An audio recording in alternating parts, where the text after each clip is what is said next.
On gloomy days like today, sometimes we forget about pets that are forced to live outside, but there is a Columbia neighborhood that is now banding together to make sure that cats have shelter and weather like what we had today. News 19's Rachel Ripp has more on their story. Everyone needs a shelter, a home, or even a temporary home. That includes stray cats. They have those for situations like today where it's pouring rain. It helps keep them out of places like crawl spaces. Also, real young kittens will sometimes crawl up and get in car engines and you won't know.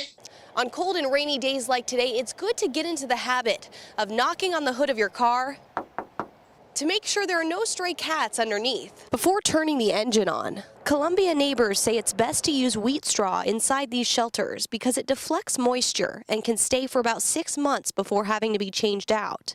They're sometimes lined with cardboard underneath too, and often placed in discreet areas off the beaten path.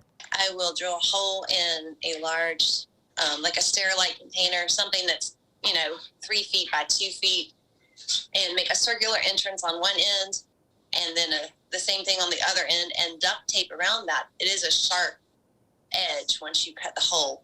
There are dozens of these shelters all across the area for cats to use, and the materials are pretty affordable too. She and myself and a lot of other people will make little shelters from various materials, usually either an actual cooler, an old unused cooler, or we'll make them from plastic tote bins and styrofoam coolers, and we use straw to insulate them. Don't use blankets or towels because those can freeze and then stick to the cat.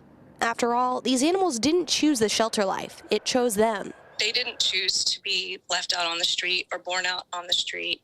And, if they are a nuisance to us, then, it's a community problem. And as a community, it's up to us to deal with it in a humane and kind way. Reporting in Columbia, Rachel Ripp, News 19, WLTX. Oh, how sweet. So if you see one of those shelters, let it be and understand that somebody put it there on purpose. All right.